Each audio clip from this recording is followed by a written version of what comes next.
Halo semuanya, sekarang kelompok kami akan membahas tentang fenomenologi menurut Edmund Husserl. Kelompok kami beranggotakan dua anggota, yaitu Helen Meliu dengan NRP 205.1025 dan Josephine Valentine dengan NRP 205.1037.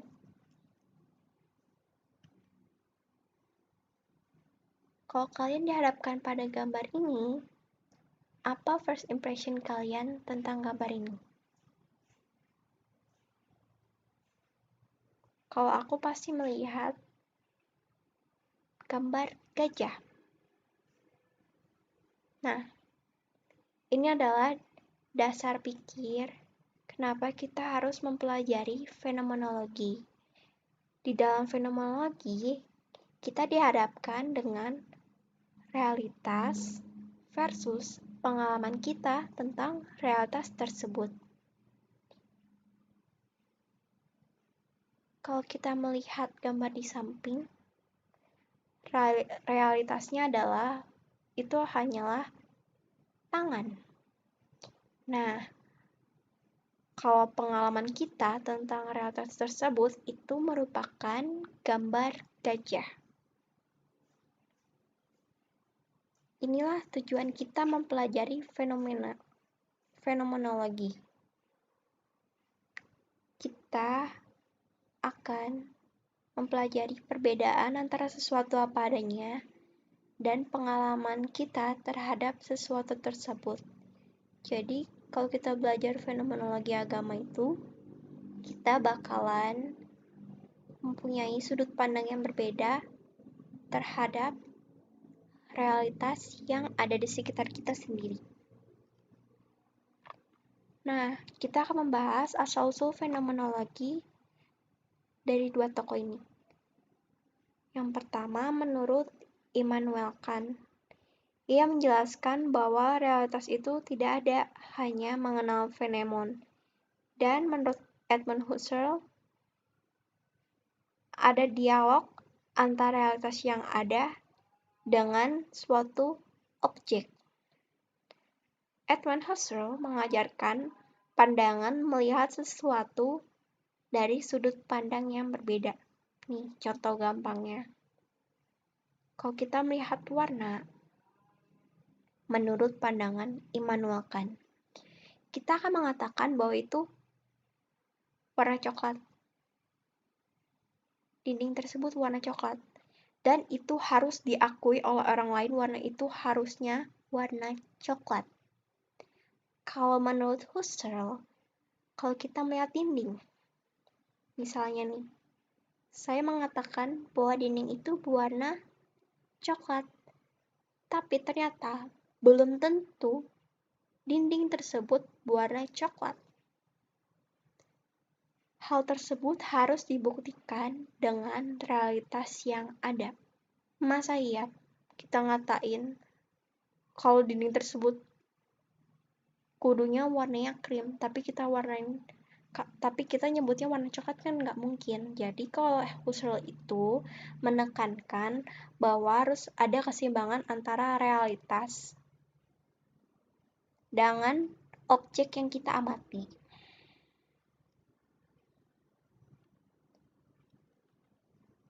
Asal-usul teori fenomenologi. Fenomenologi berasal dari kata Yunani, phenomenon, yang merujuk pada arti yang menampak. Fenomena adalah fakta yang disadari dan masuk ke dalam pemahaman manusia, sehingga suatu objek ada dalam relasi kesadaran. Dewasa ini, fenomenologi dikenal sebagai aliran filsafat sekaligus metode berpikir yang mempelajari fenomena manusiawi tanpa mempertanyakan penyebab dari fenomena tersebut, serta realitas objektif dan penampakannya.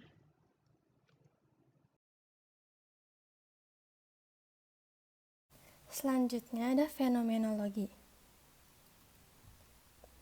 Menurut Edmund Husserl, fenomenologi adalah pengalaman subjektif atau pengalaman fenomenologikal atau suatu studi tentang kesadaran perspektif pokok dari seseorang.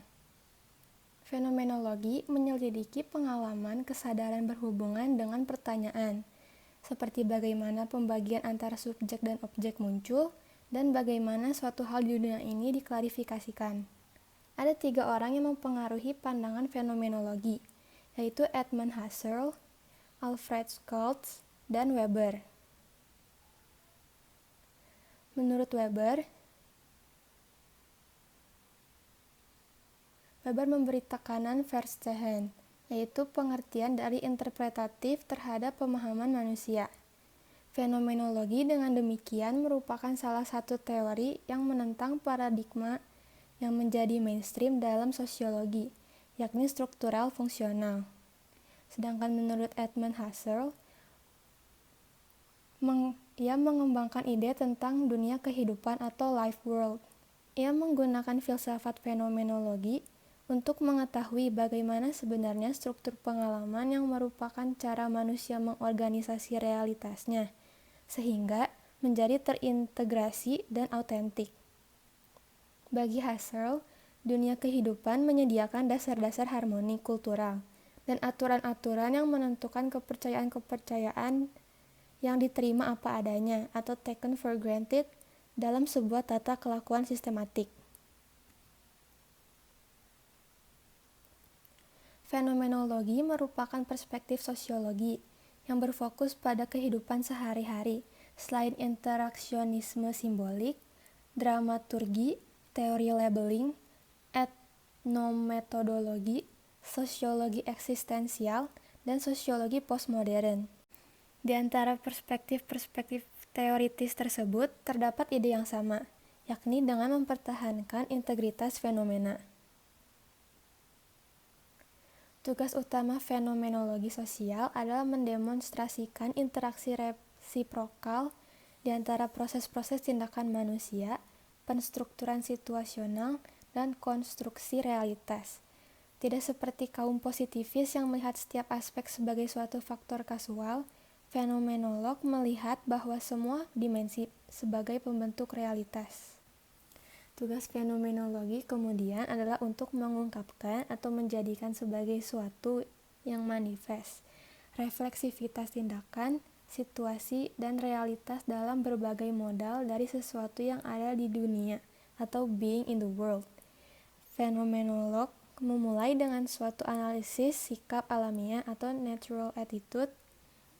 Hal ini dipahami sebagai cara pada umumnya individu berpartisipasi dalam kehidupan sosial, menggunakan pengetahuan yang diterima apa adanya atau taken for granted, mengasumsikan objektivitasnya, dan melakukan tindakan yang sebelumnya telah ditentukan atau direncanakan. Pendekatan fenomenologi adalah metode yang biasa diterapkan dalam kajian sosiologi untuk memahami dan menerangkan sebuah fenomena sosial. Fenomenologi merupakan teori sosiologi yang mempunyai pengaruh yang luas. Pengaruh fenomenologi itu ada beberapa.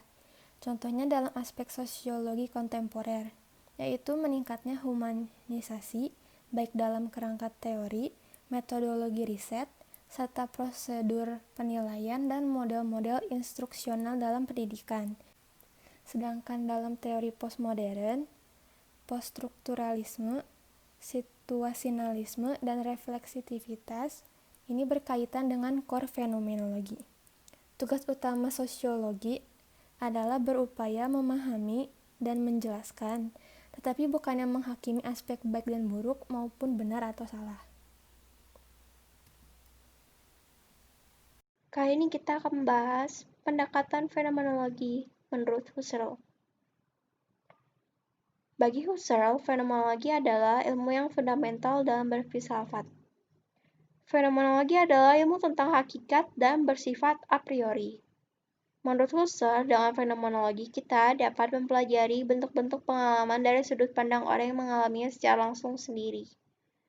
Fenomenologi Husserl pada prinsipnya bercorak idealistik, karena menyerukan untuk kembali pada sumber asli pada diri subjek dan kesadaran. Nah, di slide ini akan menjelaskan tentang logical investigation Husserl. Sistemnya itu bergerak pertama dari logika ke filsafat bahasa baru, lalu ke ranah ontologi, lalu ke kesenjangan, dan yang terakhir ke fenomenologi pengetahuan. Kalian bisa mencarinya lebih lengkap di Google, ini hanya materi yang diselipkan saja. Di dalam pemikiran Husserl, fenomenologi menjadi suatu disiplin yang memiliki status otonom. Ia pun merumuskannya secara lugas, yakni sebagai ilmu tentang esensi kesadaran. Ia menegaskan bahwa kesadaran manusia tidak pernah berdiri sendiri. Kesadaran selalu merupakan kesadaran atas sesuatu. Inilah yang disebut dengan intentionalitas, suatu konsep yang sangat sentral di dalam fenomenologi Husserl.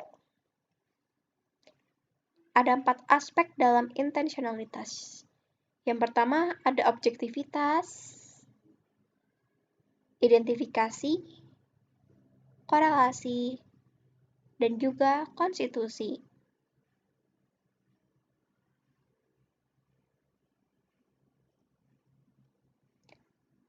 Pokok pikiran Husserl tentang fenomenologi. Fenomena adalah realitas sendiri yang tampak. Yang kedua, tidak ada batas antara subjek dengan realitas. Subjeknya ini merupakan manusia ya. Yang ketiga ada kesadaran bersifat intensional. Dan yang terakhir, terdapat interaksi antara tindakan kesadaran dengan objek yang disadari.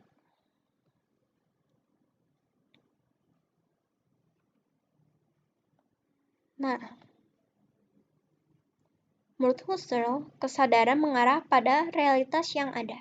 Kesimpulan dari fenomenologi menurut Husserl, kesadaran harus menjadi dasar filsafat, karena hanya kesadaran yang diberikan secara langsung.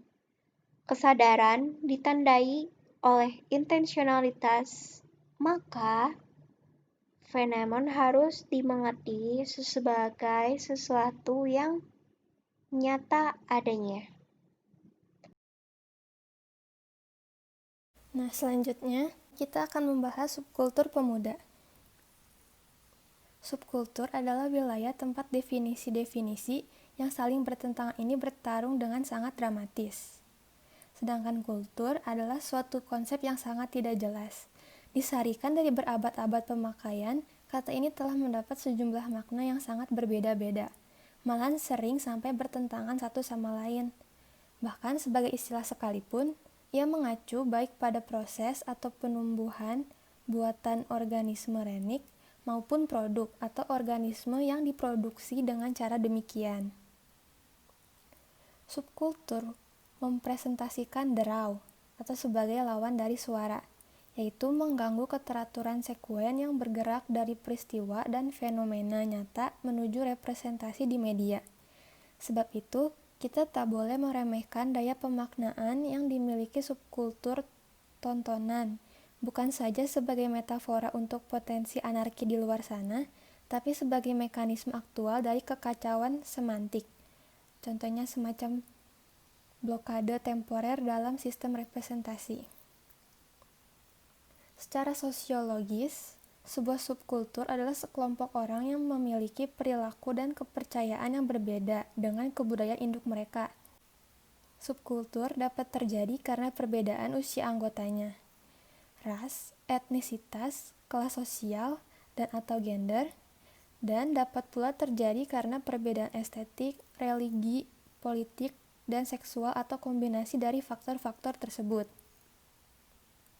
Anggota dari suatu subkultur biasanya menunjukkan keanggotaan mereka dengan gaya hidup atau simbol-simbol tertentu.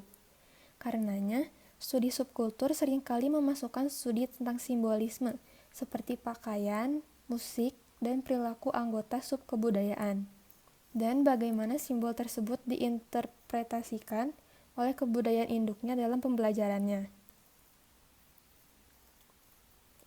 Subkultur secara harfiah terdiri dari dua kata, yaitu kata sub yang berarti bagian dan sebagian, dan juga kata kultur yang berarti kebiasaan dan pembiasaan. Tetapi secara konseptual, subkultur adalah sebuah gerakan atau kegiatan atau kelakuan kolektif atau bagian dari kultur yang besar. Jika kita tahu dan sadar akan arti dan tujuan suatu kata diucapkan, maka kita akan sadar dengan sendirinya bahwa subkultur tidak selalu ditujukan untuk hal yang negatif. Sekian, terima kasih. Mohon maaf apabila ada kata-kata yang kurang dimengerti. Terima kasih.